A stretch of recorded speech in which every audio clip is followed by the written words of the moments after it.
Before I start the video, as a quick reminder, check out my links down below to help support the channel. I am now in partnership with Baron of Dice. They have some awesome TCG accessories like playmats, deck boxes, and dice. And if you want to level up your setup, it is the perfect way to do so. And if you want to support the channel directly and get some sweet perks, consider joining the Patreon. If you want to get early access to videos or even some deck help, Patreon is where it's at. And so without further ado, let's get back into the video. Hey, what's going on YouTube? This is Devin with Jurassic Magic, and in today's video I wanted to brew around some of the new Spider-Man commanders that I find interesting for myself. Originally this was going to be a video just for Peter Parker, just brewing around him and seeing what cards work best with him, but of course there were more spoilers for Miles Morales, Doctor Octopus, Anti-Venom, Gwen Stacy, and much more. So I thought to myself, instead of just one video, I'm just going to brew around a bunch of different commanders, throw out some of my ideas, and hopefully they are useful to you. So with all that said, let's get it started. Let's brew around some of these commanders. You're fired! Chief, the planetarium party. Oh, right, you're unfired. I need you. Come here.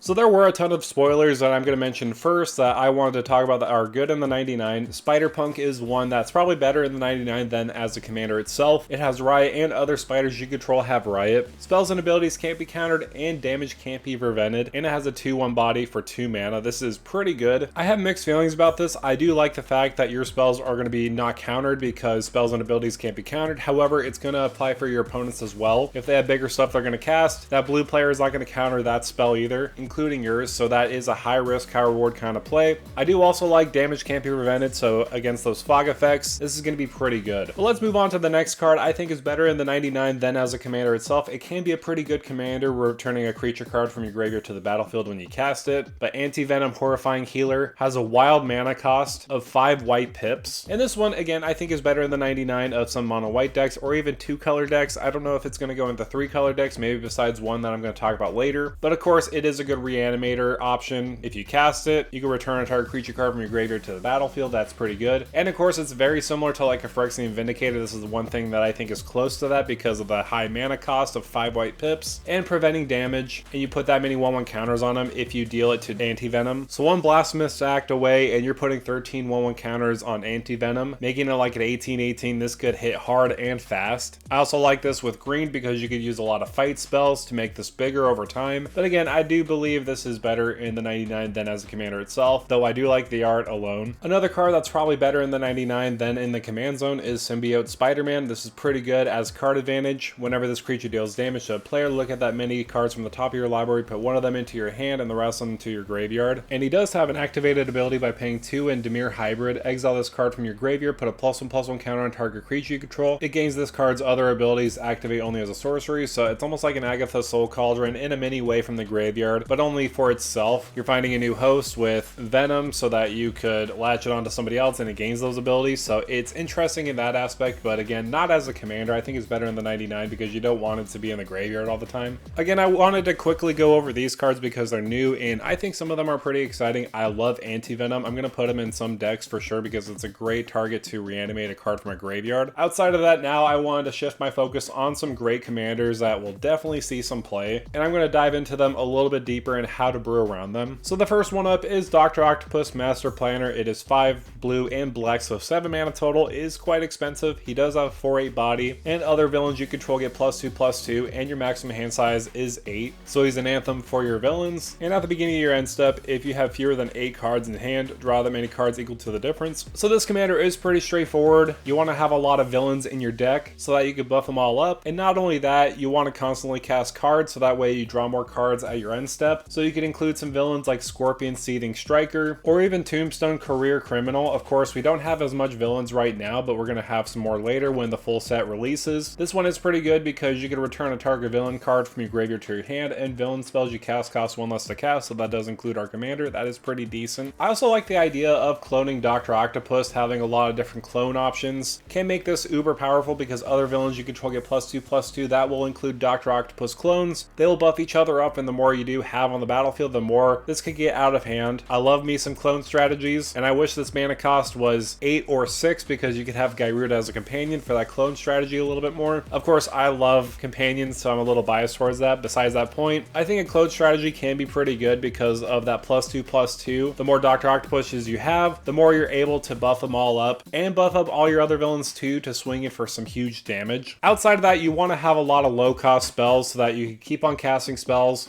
drain your hand to possibly 0 or 1, and then refill it by going back up to 8 at your end step. This can pretty much happen by the turn you cast Doctor Octopus. If you had a lot of mana rocks that you try to ramp into Doctor Octopus, most likely you're not going to have a full hand. You can just refill it right away when you have Doctor Octopus online on the battlefield at your end step. So it's pretty interesting. I like it better than that other version we saw previously. So Doctor Octopus is a pretty cool commander. Obviously, he's the master planner behind the Sinister Six, so that's why he buffs up all the other villains and gains you intel by drawing a lot of cards. So this one can be pretty powerful in my opinion. But now let's move on to a cycle of mythics that are going to be pretty powerful in the command zone because they're cheap in the early game and you could cast them on the flip side in the later game. The ones I am referring to are Gwen Stacy, Miles Morales, and Peter Parker. There was also a leak of Green Goblin. We didn't get the front side, so I don't necessarily know what it's doing on the front side, but on the back side, it's more of like a madness style build. So first up, let's talk about the original Spider-Man first, Peter Parker. This one is pretty powerful. On the front side, when it enters, you create a 2/1 green spider creature token with reach. 2 bodies for 2 mana is pretty good. Of course, you can transform him and he will turn into the amazing Spider-Man. And this isn't banned color combination. This is a good effect for a lot of big stompy creatures that you want to be casting. It has vigilance and reach. Each legendary spell you cast that's 1 or more colors has web slinging banned color combination. So web slinging is a mechanic very similar to ninjutsu, but a little bit different, of course. You may cast a spell for its web slinging cost if you also return a tapped creature you control to its owner's hand. So there's many ways you could tap your creatures. You could attack with them and they will become tapped unless you're swinging in with the amazing Spider-Man that has vigilance that can't be tapped when it swings in. That might be a little difficult because some of your creatures might not survive during combat. So I'd much rather use some mana dorks that could tap for mana, pay into that cost of web slinging, and return that mana dork to your hand because it's tapped, and put a big giant creature on the battlefield. So you could use a card like Birds of Paradise or even Delighted Halfling. Delighted Halfling will work with the web slinging cost because you're casting legendary spells. I also like some cards that make all your cards into mana dorks, like Cryptolith Rite or even Enduring Vitality. These are specifically good in this type of deck because you could just tap all your creatures for mana, go in for some web slinging, put some big creatures on the battlefield, and go to town. So of course, that's probably the best way to tap creatures. You could also use some vehicles or even the new spaceships. However, I personally like mana dorks better, or cards that will make your other creatures tap for mana because it helps pay for that web slinging cost. But now I wanted to shift my focus. Instead of talking about mana dorks or tapping for mana, let's now focus on big creatures that you want to cast for cheap. I personally like Anti-Venom. I know technically he has 5 white pips, but that could be cheated for just Bant color combination. And you could return another creature from your graveyard to the battlefield. That is very good. Plus, it is Anti-Venom. It is a very cool character. Another card I find very good in this type of deck is Surak and Goreclaw because your creatures have haste. That is very important, especially with the web slinging. You want to swing in right away with those big creatures. You don't want to waste any time. Giving them haste will provide that advantage of going in for more damage to your opponents right away. You could also throw in another big creature like Elish Norn, giving your creatures +2/+2 and giving your opponent's creatures -2/-2. This is backbreaking for a lot of different opponents. Another card that could just get your creatures right back from your hand back onto the battlefield is Galta Stampede Tyrant. You put some of your mana dorks back to your hand because you tap for mana, and then when you put Galta onto the battlefield, you just get them right back onto the battlefield. This is going to be very good for this type of deck. You could also throw in some big beefy creatures that put tokens on the battlefield, so that way we could tap them for more mana and return them back to our hand to put more big creatures on the battlefield like Coma. This is a backbreaking card that not a lot of people like to play with. However, personally, if you are playing a Bant legendary theme, you must include Gandalf the White. This is probably the best card by far in the deck because you could cast legendary spells and artifact spells as though they had flash. So in a weird way, this makes ninjutsu possible. When you swing in with a card, you could pay Bant color combination and put in another card at flash speed. So that is very good. Of course, this will double legendary effects too. So this is just a great card overall, definitely the one that'll make this deck a lot better. So I think Spider-Man is going to be a very, very powerful commander. I think this is probably the most powerful commander that we've seen so far. Peter Parker on the front side is okay. I mean, getting 2 bodies on the battlefield is pretty good, but having that effect to essentially ninjutsu big giant creatures on the battlefield with that web slinging cost is going to be insane. But now I wanted to move on to the next commander, and that would be Miles Morales. And I gotta say, Into the Spider-Verse has to be one of the best comic book movies I've ever seen. It It just has a very good story and plot, and Miles Morales is a very good standout character. Obviously, he's the main character of this movie. He definitely has to rank as one of my favorite Spider-Man, at least as far as movies go. Besides that point, let's read what Miles Morales does for 1 and a green. When he enters, you put a +1/+1 counter on each up to 2 target creatures, so itself or another creature you control. You also pay 3 red, green, and white, so that has a hefty mana cost at 6. Transform Miles, activate only as a sorcery. So you will flip into the Ultimate Spider-Man. Also, what I forgot to mention on the other Spider-Man and this Spider-Man and the future cards that I'm going to talk about, they are alternate costs. If you want to cast Ultimate Spider-Man right away, you can do that. But if you want to cast Miles Morales in the beginning game, you can do that too. They are modal cards that you could cast either side for. Of course, with Miles' side, you can transform into the Ultimate Spider-Man, which you probably want to do most likely.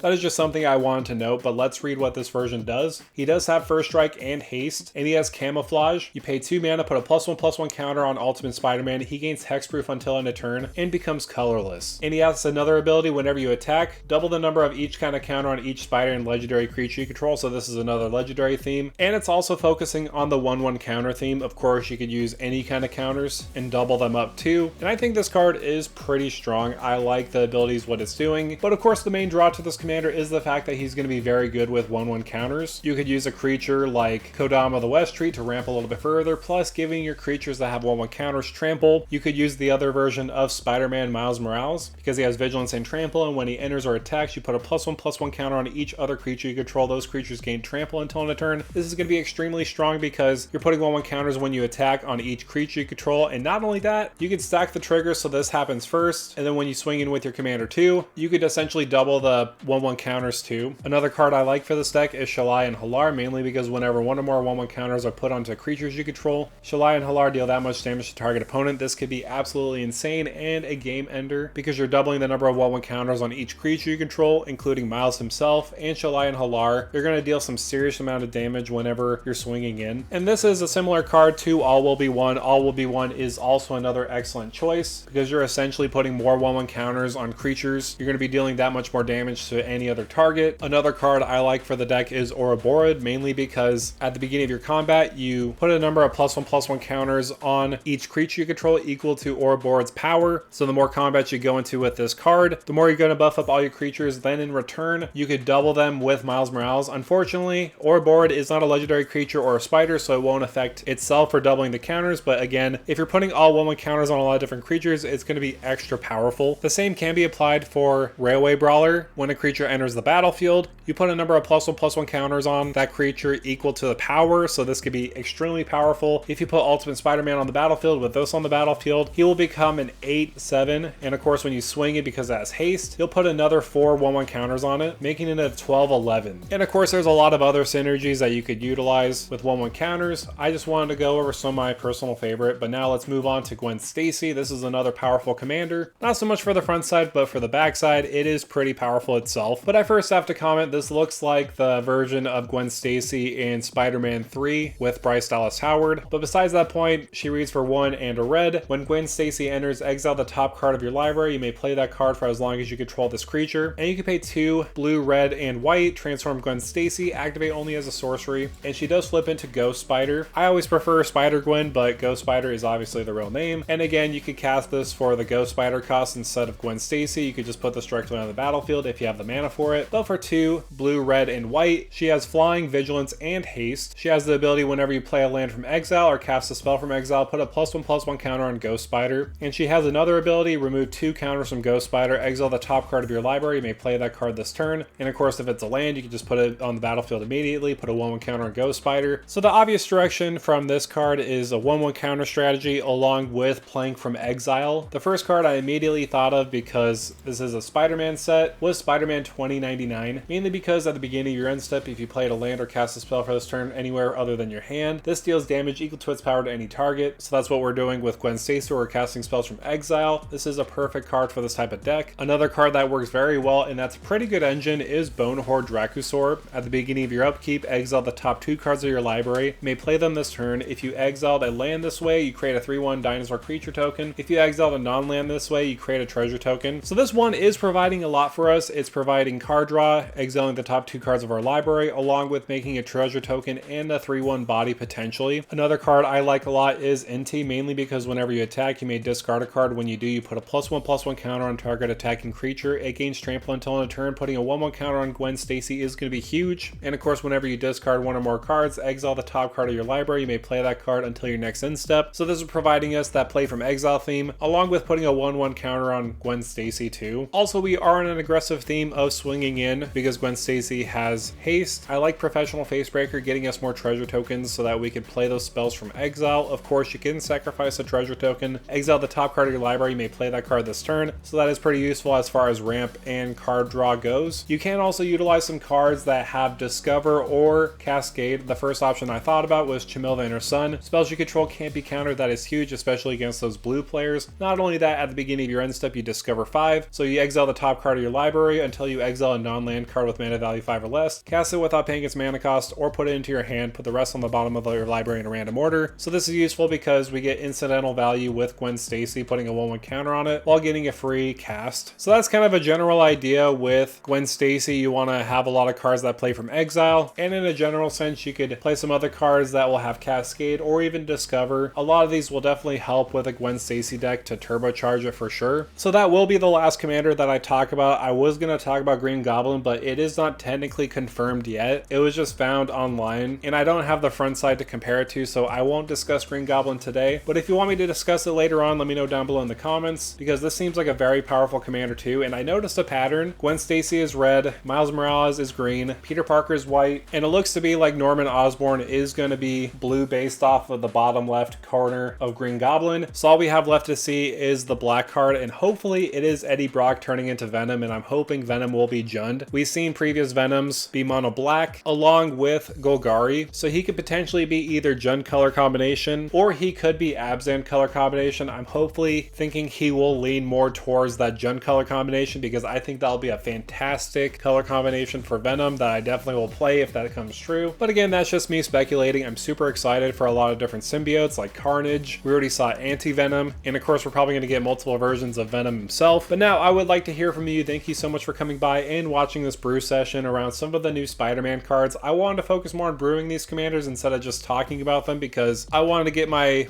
brew juices flowing as far as how these cards will work in Commander. I like how the cycle of monocolored cards that flip are 2 costs. You can play them early on, then later on transform them, or if you're in the later game and just want to play the backside right away, you can easily do so with that mana cost. So if you can, make sure to like, share, and subscribe to the channel. And with that out of the way, thank you for stomping by.